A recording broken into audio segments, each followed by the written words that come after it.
All right, everyone. Have you ever had that experience? You know the one. You've practiced a phrase in Mandarin, you say it with confidence, and you're met with a completely blank stare. You know the words are right, but for some reason, it's just not landing. Well, today, we're going to solve that exact mystery. We are diving deep into some of the most challenging sounds in Mandarin pronunciation, the ones that can truly make or break your communication. Getting these right is absolutely the key to being understood. So let's get into it. So, here's our game plan for today. First, we'll talk about why some of these sounds are so tough for English speakers to begin with.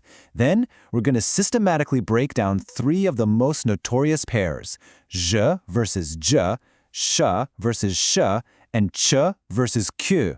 By the time we're done, you'll not only understand the theory behind the difference, but you'll have a real practical toolkit to start mastering them on your own. Ready? Let's begin. Okay, so let's start with the fundamental challenge. A lot of students really struggle with certain Mandarin sounds, and you know what? There's a very simple reason for it. It has less to do with your ear and everything to do with your mouth. And this right here is the heart of the matter. You see, Mandarin has a whole inventory of sounds that simply do not have an equivalent in English. Your mouth has never been asked to make these shapes before. So you can listen over and over, but if you don't know the secret, the actual physical mechanics of where your tongue should be, you're just guessing. Think of it less like listening to music and more like learning a new yoga pose. It's not about just seeing it, it's about getting your body to physically do something new. First up, we're tackling the j and j sounds. Now, the key to this pair lies in a concept called retroflex. It sounds a little intimidating, I know, but all it really means is curling the tip of your tongue back. Let me show you exactly what I mean. Let's start with something you already know, the English J sound, like in the word juice. Super easy, right? Your tongue is probably pretty flat. Now for the Mandarin ZH, we're going to take that same idea and, well, we're going to give it a twist. Literally, you're going to curl the very tip of your tongue up and back, as if you're trying to point it toward the back of your throat. That one small physical adjustment changes everything.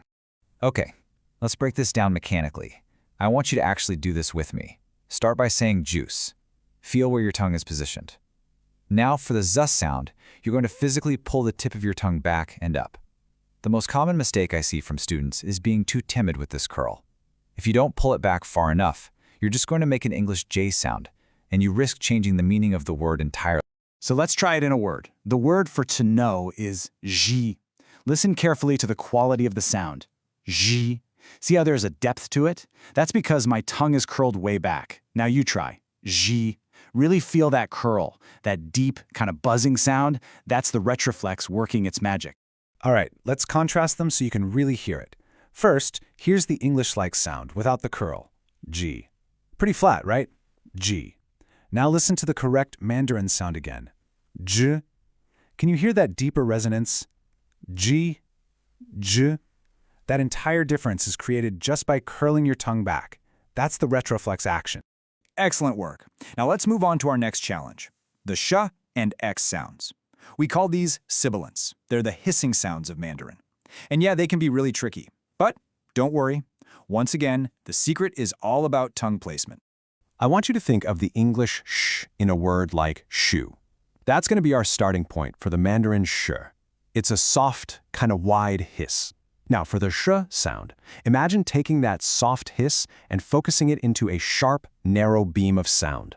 The way you do that is by moving your tongue forward in your mouth. Let's dig in. So, let's start with the familiar one. The Mandarin sh sound is pretty close to what we already do in English. Think about the sound in shoe. It's a soft, continuous stream of air. We'll use the word shoe as our example here. The word for book is shoe. Just listen to the quality of that initial sound, shoe. It's a soft hiss, not a sharp one. It's almost a gentle sound, shoe. Okay, now for x. This is where precision is everything. To make this sound, the main body of your tongue needs to be high and way forward in your mouth. The very tip of your tongue should be down, lightly touching the back of your bottom teeth. When you push the air out from this position, you get a very high-frequency, sharp hiss. Think of the s in C, but even more focused, even sharper. Let's try it with the word for west, which is she. Listen to how dramatically different it is from shoe. She. Can you hear that sharp, almost thin hissing sound? She. Okay, let's put them side by side. First, the soft, wide sound, shoo. Now the sharp, focused sound, Si. Can you hear that difference in frequency? Shu is like a soft breeze through leaves, while si is like air escaping from a tiny hole in a tire. That's the level of precision we're aiming for. Last but definitely not least, we have the ch and q sounds. Now, the big secret with this pair is something called aspiration. It's that little puff of air you release when you say them. It's like adding a tiny explosion at the start of the sound. But as always, tongue position is also absolutely crucial.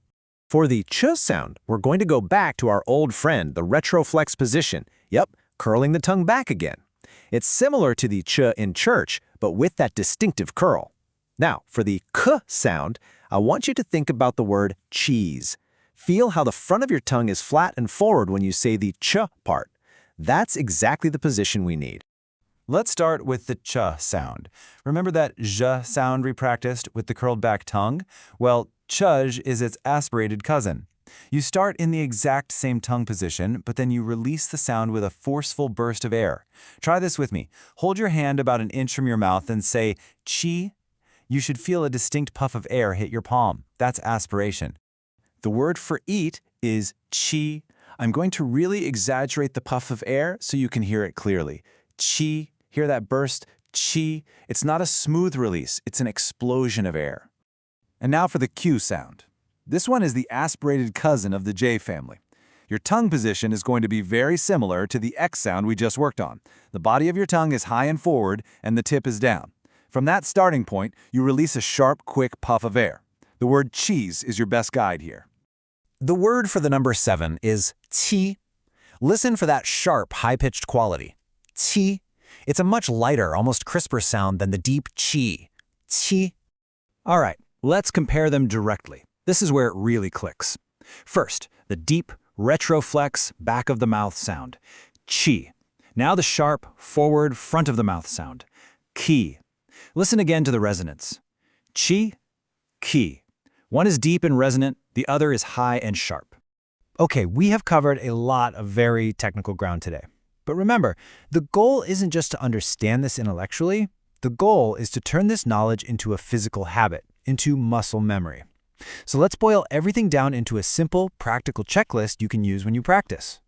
And there you have it. This is your mental cheat sheet for these difficult Mandarin sounds. From now on, when you see a ZH or a CH, I want your brain to immediately think, okay, curl the tongue back. When you see an X or a Q, your thought should be tongue forward, flatten it out, think cheese. Look, this isn't about having a natural talent for languages. It's about knowing the mechanics. So my challenge to you is this. Pick one of these sounds this week and just practice it. Practice it until it feels as normal as saying your own name. You will be absolutely amazed at how quickly you can retrain your mouth and start sounding so much clearer. Happy practicing!